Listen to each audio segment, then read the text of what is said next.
అయినా సరే యుద్ధంలో ఎటు తేలట్లేదు. ఇరాన్ ఓడిపోవడం లేదు, అలీ ఖమేనీ పోయిన తర్వాత ఇరాన్ పని అయిపోయిందని చెప్పేసి అందరూ అనుకున్నారు. కానీ తీరా చూస్తే ఒక డిఫరెంట్ వార్ఫేర్ స్టైల్తో ఇరాన్ ఇన్ని రోజులు అమెరికాని కట్టడి చేయగలిగింది, అసిమెట్రిక్ వార్ఫేర్. సో దాంతో ఇప్పుడు ప్రపంచానికి కూడా కొన్ని పాఠాలు నేర్పింది అఫ్కోర్స్. కాకపోతే ఇరాన్ని లొంగ తీసుకోలేకపోయాడు, యుద్ధం గెలవలేకపోయాడు, ఓడిపోయానని ఒప్పుకోలేని పరిస్థితి కనిపిస్తుంది. అలాగని కంటిన్యూస్ లాస్ని బేర్ చేయలేకపోతున్నాడు. తెగించాడు, ప్రాణాలకు తెగించినోడు ఎంతకైనా పోరాడతాడు. ఇరాన్ అలాంటి కండిషన్లోనే ఉంది. పోతే పోతాం మేము, చివరి వరకు పోరాడతామని కూర్చుంది. బట్ ఈ యూఎస్ కాంట్ డూ దట్. వాళ్ళ అలైస్ ఆ పని చేయలేవు. వాళ్ళ దగ్గర they have something more valuable compare to ఇరాన్తో పోల్చుకుంటే. వాళ్ళు అన్నిటికీ తెగించి కూర్చున్నారు. బట్ ఈ యుఎస్ నష్టపోవడానికి రెడీగా లేదు. కాబట్టి ఇక ఏమీ చేయలేని పరిస్థితి. గెలవలేకపోతున్నాడు, ఓడిపోను లేకపోతున్నాడు.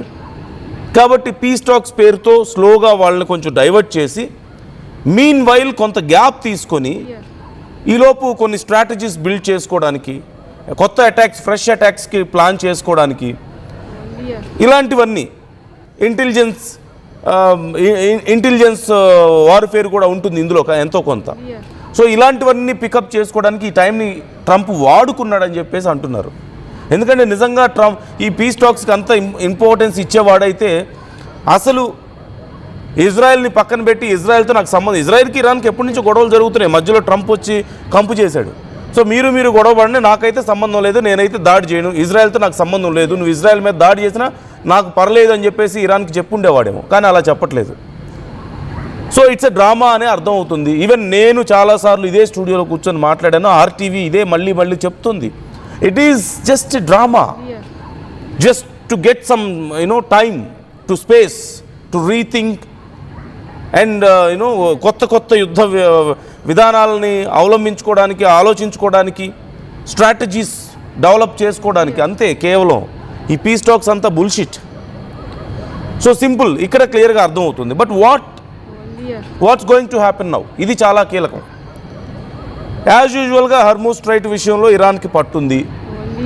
ఇరాన్కి సంబంధించి ఇప్పుడు మనకి క్లియర్గా అర్థమవుతుంది. ఇరాన్లో ఉన్నటువంటి గురువారం సాయంత్రం జరిగినటువంటి దాడులు మనం చూసాం. అంటే నిన్న సాయంత్రం జరిగినటువంటి దాడులు చూస్తే మనకు అర్థమవుతుంది what is going to happen అనేది. ఇరాన్లో ఉన్న బుషార్ అనేది వాళ్ళ న్యూక్లియర్ పవర్ ప్లాంట్స్. సో అక్కడ దాడులు జరిగాయి. గతంలో కూడా 2-3 టైమ్స్ దాడులు చేశారు. Very close, almost 200-300 meters close వరకు వెళ్ళగలిగారు. సో ఇక్కడ మరొకసారి దాడులు జరిగాయి. అండ్ నౌ యుఎస్ ఈ సేయింగ్ మాకు ఆ దాడులతో సంబంధం లేదు అని. ఇజ్రాయెల్ మాకు సంబంధం లేదు, మేము దాడులు చేయలేదు అంటుంది. మరి ఇరాన్ మీద ఇంకెవరు దాడులు చేస్తారు? అరబ్ దేశాలు మిగతా ఏమైనా దాడులు చేస్తాయా? యుఏఈ దాడి చేస్తుందా? ఖతార్ దాడి చేస్తుందా అంటే లేదు. ఖచ్చితంగా they never do that, they can't do that in fact. So ఇలాంటి పరిస్థితుల్లో మరి ఎవరు చేశారు? వీళ్ళిద్దరు మాకు సంబంధం లేదంటున్నారు. It is a very important strategy.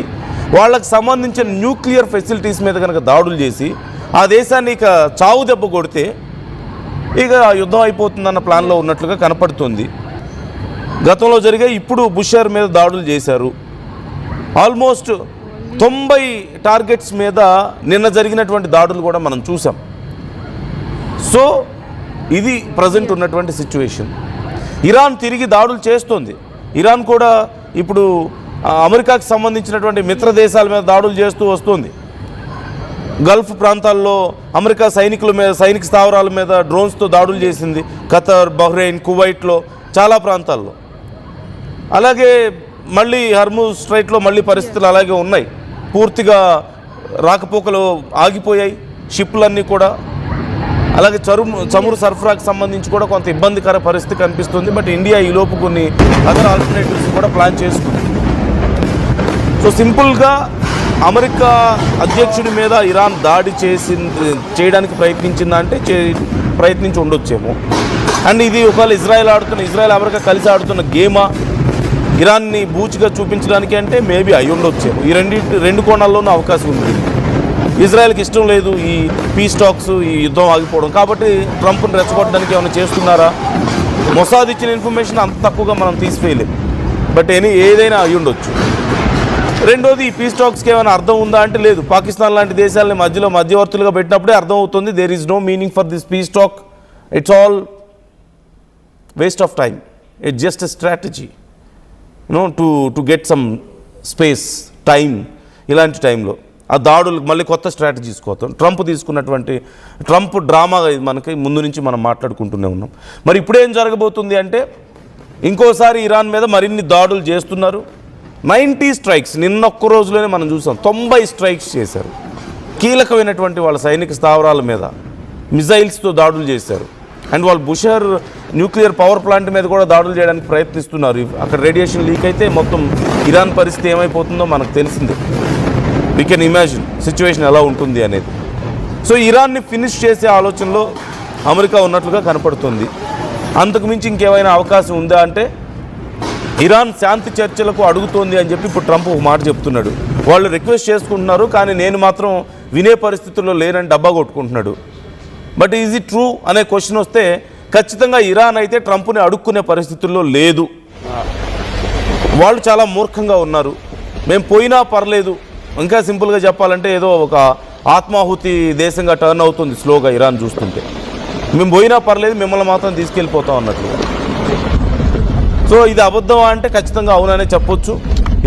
Iran వచ్చి ట్రంప్ని అడుక్కునే పరిస్థితి లేదు. ఇన్ని రోజులుగా ట్రంపే అడుక్కుంటూ వస్తున్నాడు ఇరాన్ని, ఏదో ఒకలాగా మాయ చేయడానికి ట్రై చేస్తున్నాడు. So this is the case, very క్లియర్గా ఉంది ఇక్కడ. So what do you think is going to happen? ఇప్పుడు మీకేమనిపిస్తుంది, ఏం జరగబోతోంది? ఇరాన్కి సంబంధించిన కీలకమైనటువంటి న్యూక్లియర్ ఫెసిలిటీస్ మీద, అంటే వాళ్ళ దగ్గర మోర్ దాన్ 60% ఎన్రిచ్డ్ యురేనియం ఉందని చెప్పేసి మనం మాట్లాడుకుంటూ వస్తున్నాం. సుమారుగా చాలా పెద్ద ఎత్తున న్యూక్లియర్ వెపన్స్ బాంబ్స్ తయారు చేయడానికి అవకాశం ఉంది అని చెప్పేసి గతంలో ఇరానే ఒప్పుకుందని చెప్పి కూడా ట్రంప్ చెప్పాడు. సో అలాంటి ఫెసిలిటీస్ మీద దాడులు చేయబోతున్నారా? ఇక పూర్తిగా నేలమట్టం చేయడానికి ఇరాన్ని ప్లాన్ చేసుకుంటున్నారా ఇజ్రాయెల్ అండ్ యుఎస్? అంటే సంకేతాలు చూస్తుంటే అవును అనిపిస్తుంది.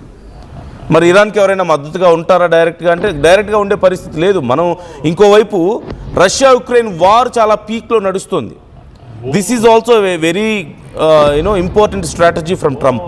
ఎందుకంటే ఉక్రెయిన్ వరుసపెట్టి దాడులు చేయడం మొదలుపెట్టింది రష్యా మీద. రష్యా తిరిగి ప్రతి దాడులు చేస్తుంది.